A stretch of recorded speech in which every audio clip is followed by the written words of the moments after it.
Assalamualaikum warahmatullahi wabarakatuh. Selamat pagi anak-anak, gimana kabarnya kalian semua?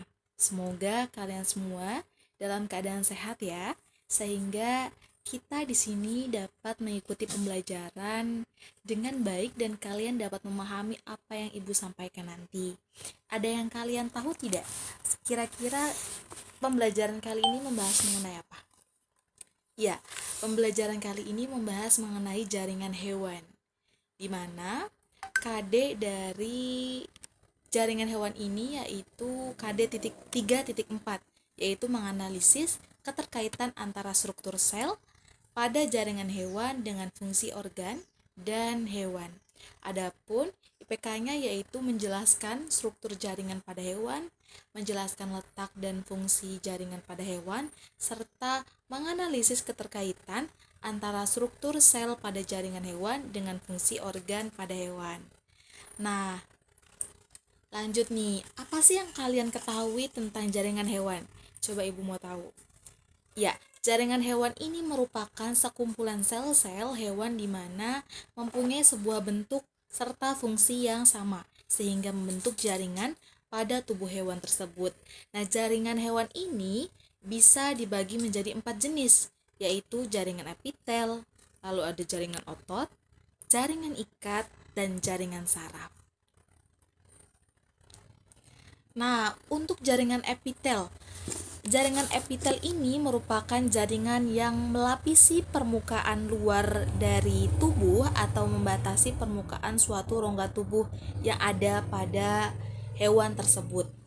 Lalu, jaringan epitel ini melapisi permukaan luar ya, sedangkan jaringan epitelium yang melibati permukaan suatu rongga disebut dengan mesotelium.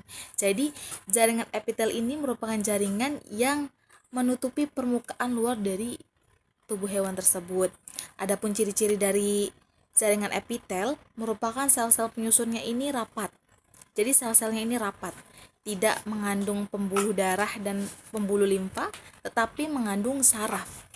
Dan bentuk selnya ini bervariasi, seperti bersisi, bersudut, dan bersudut banyak atau poligonal, atau ya mungkin seperti itu. Lalu untuk fungsinya ini ada transportasi, lalu absorpsi, dan perlindungan. Untuk kalian ketahui bahwa jaringan epitel ini berdasarkan bentuknya ini memiliki 4 macam. Yang pertama ada epitelium pipi, di mana epitelium pipi ini tersusun dari sel-sel yang berbentuk pipi seperti lembaran dengan inti sel tampak seperti cakram.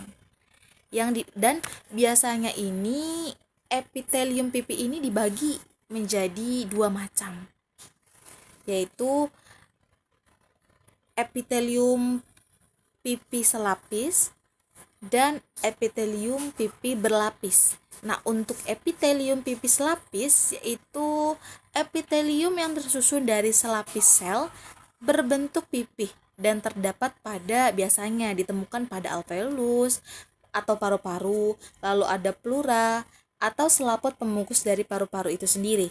Lalu ada perikardium, selaput pembungkus jantung. Lalu yang kedua ada epitelium pipih berlapis. Bisa kalian lihat di sana gambarnya, di mana pada epitelium pipih berlapis ini memiliki atau terdiri atas lebih dari 1 lapis sel. Jadi berlapis-lapis ya. Lalu biasanya itu terdapat pada kulit, vagina, rongga mulut, esofagus, anus, dan kornea mata yang berfungsi sebagai proteksi atau perlindungan ya. Lalu ada epitelium kubus, di mana epitelium kubus ini memiliki macam-macamnya. Ada 2 macam. Ada epitelium kubus berlapis dan ada epitelium kubus selapis. Nah, untuk epitelium kubus ini tersusun dari sel-sel yang berbentuk kubus dengan inti sel berbentuk bulat di tengahnya. Adapun epitelium kubus lapis ini merupakan epitelium yang tersusun dari selapis sel saja yang berbentuk kubus. Nah, biasanya ini terdapat pada ovarium, pankreas, ginjal, lalu lensa mata yang berfungsi sebagai proteksi, sekresi, dan absorpsi. Untuk macam-macam selanjutnya tentang epitelium kubus ini yaitu epitelium kubus berlapis. Jadi yang tadi itu hanya selapis, ini berlapis-lapis, yang dimana ini dinamakan jadi kubus berlapis. Nah, untuk epitelium kubus berlapis ini biasa ditemukan pada permukaan luar ovarium, pankreas, serta lensa mata yang berfungsi sama seperti proteksi, sekresi. Lalu selanjutnya ada epitelium silindris, di mana epitelium silindris ini sama memiliki bermacam-macam. Adapun arti dari epitelium silindris ini merupakan epitel yang tersusun dari sel-sel yang berbentuk heksagonal, memanjang atau silindris ya. Nah, untuk macam dari epitelium silindris ini, jaringan epitel silindris ini itu ada jaringan epitel silindris berlapis semu sama epitel silindris selapis dan berlapis. Untuk silindris berlapis ini terdapat pada uretra, laring, faring, dan kelenjar ludah. Adapun untuk silindris selapis biasanya ditemukan pada saluran pencernaan yang berfungsi sebagai sekresi dan absorpsi. Nah, untuk epitelium silindris berlapis semu ini biasanya terdapat pada saluran telur atau tuba falopi. Ya, terus ada rongga hidung dan saluran pernafasan yang berfungsi sebagai proteksi. Adapun epitelium kelenjar atau jaringan epitel kelenjar di mana tersusun dari sekresi epitelium khusus untuk sekresi zat yang diperlukan dalam proses fisiologi tubuh, dan dua macam kelenjar, yaitu ada epitelium kelenjar eksokrin dan epitelium kelenjar eksokrin. Nah, bisa dilihat di gambarnya di sana, di mana kelenjar eksokrin ini merupakan kelenjar yang menyalurkan sekretnya ke suatu permukaan tubuh atau sekresi eksternal. Contohnya itu seperti pankreas, lalu ada kelenjar ludah, kelenjar lambung, dan kelenjar keringat. Lanjut pada kelenjar epitel eksokrin, di mana kelenjar epitel eksokrin ini merupakan kelenjar yang menyalurkan sekretnya berlangsung ke dalam pembuluh darah. Ya, berada dalam pembuluh darah atau pembuluh limfa. Contohnya ini seperti kelenjar endokrin, lalu ada hipofisis, paratiroid, dan kelenjar timus. Nah, lanjut pada jaringan selanjutnya, yaitu adalah jaringan ikat. Selain ada jaringan epitel, kita di sini ada jaringan ikat, di mana jaringan ikat ini merupakan jaringan yang berfungsi untuk mengikat atau menyokong jaringan lainnya. Jaringan ikat ini berkembang dari jaringan mesenkim yang berasal dari lapisan embryonal mesoderm. Nah, fungsinya apa sih? Tadi sudah dijelaskan bahwa fungsinya itu untuk mengikat dan menyokong atau menyambung jaringan yang satu dengan jaringan yang lainnya. Lalu perlindungan dari suatu organ, penyimpan energi, dan pengangkut zat-zat dalam tubuh. Ciri-cirinya apa sih? Ciri-cirinya itu susunan seratnya itu longgar. Terus struktur jaringan ikatnya ini tersusun dari sel-sel spesifik dan matriks. Nah, matriks jaringan ikat ini longgar berupa cairan lendir atau mukus. Jadi cairan lendir di sini itu bisa kita artikan sebagai mukus. Artinya itu mukus yang terdapat serabut kolagen yang fleksibel tetapi tidak elastis. Nah, untuk jaringan ikat ini dapat kita bedakan menjadi 3, yaitu ada jaringan ikat sejati, jaringan ikat cair, dan jaringan ikat penyokong, di mana pada jaringan ikat sejati ini berada di seluruh bagian tubuh hewan, berada di bawah kulit hewannya. Jaringan ini itu berfungsi untuk menghubungkan berbagai organ serta mengisi ruang antar jaringan yang berdekatan. Nah, jaringan ikat sejati ini memiliki jaringan ikat sejati itu dapat dibedakan menjadi 2 macam, yaitu jaringan ikat longgar dan jaringan ikat padat.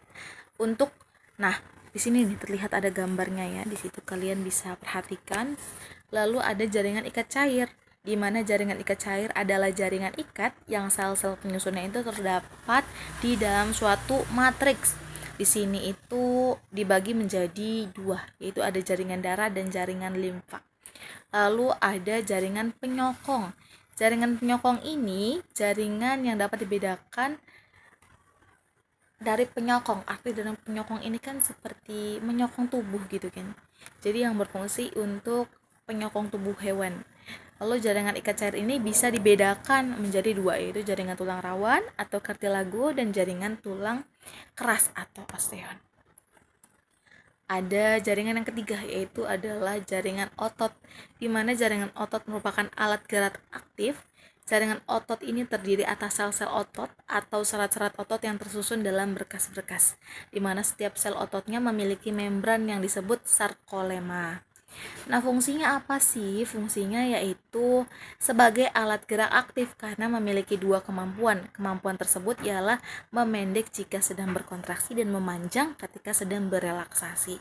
Ciri-cirinya yaitu jaringan yang terbuat dari sel-sel khusus yang disebut dengan serabut dan bekerja dengan cara berkontraksi dan berelaksasi. Untuk jaringan otot ini bisa dibagi menjadi tiga, yaitu ada jaringan otot polos dan jaringan otot lurik serta jaringan otot jantung. Adapun jaringan otot polos ini kita bisa dilihat ciri-cirinya itu bentuk selnya seperti gelendong dengan kedua bagian ujungnya terlihat meruncing dan bagian tengahnya ini melebar ya.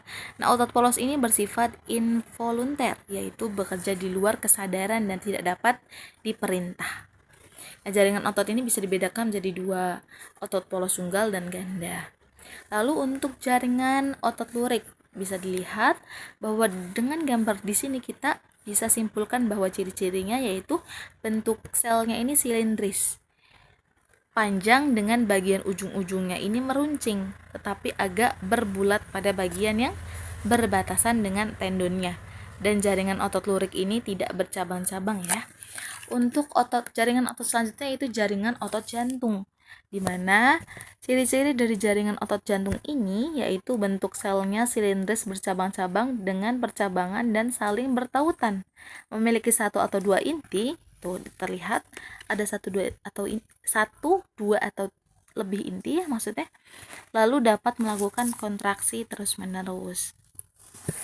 Dan yang terakhir adalah jaringan saraf.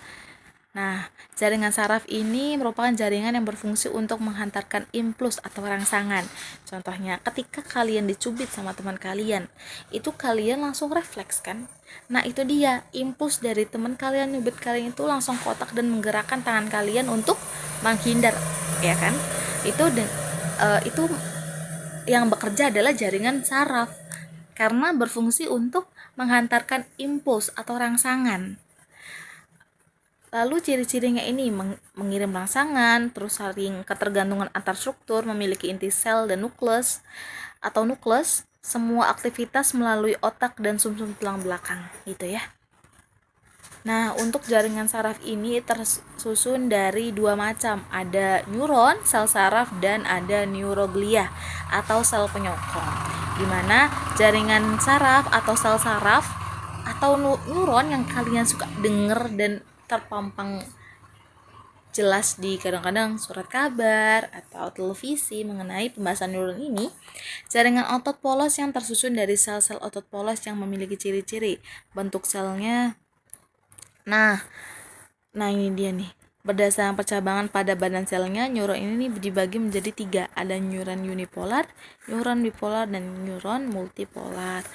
Adapun neuroglia atau sel glia ini merupakan sel-sel yang berfungsi sebagai pendukung kerja sel saraf. Neuroglia ini juga membantu sel saraf agar dapat menjalankan fungsinya dengan baik. Yang memiliki fungsi menyediakan nutrisi bagi sel saraf, membentuk selubung mielin, dan mempertahankan keseimbangan tubuh. Maksudnya neuron ini dapat dibagi atau dikelompokkan menjadi beberapa kelompok atau dua kelompok, yaitu neuroglia yang mendominasi sistem saraf pusat dan neuroglia yang mendominasi sistem saraf tepi. Oke, mungkin itu tadi materi-materi yang Ibu sampaikan mengenai jaringan pada hewan, di mana jaringan itu terdapat 4. Ada jaringan epitel, ada jaringan saraf, ada jaringan otot, lalu yang satunya itu jaringan apa? Jaringan ikat. Ya, nah untuk kalian Misalkan aduh lupa nih kalian nyimpen PPT-nya di mana, bisa kalian scan dari PPT teman kalian gitu, atau bisa dikirim nih, ini ibu kasihkan format dari materinya, semoga kalian dapat memahami apa yang telah ibu sampaikan dan bisa kalian manfaatkan ilmu ini agar kalian bisa mendapat pahala, apalagi di bulan puasa seperti ini. Semoga kalian sehat dan kalian bisa menuntut ilmu terus menerus, karena menuntut ilmu itu tidak memandang umur, tidak memandang usia. Jadi dimanapun, kapanpun, dan saat apapun kalian jadikan semuanya pembelajaran ya. Semoga ilmu yang ibu sampaikan bisa bermanfaat untuk kalian. Terima kasih. Wabillahi taufiq wal hidayah. Wassalamualaikum warahmatullahi wabarakatuh.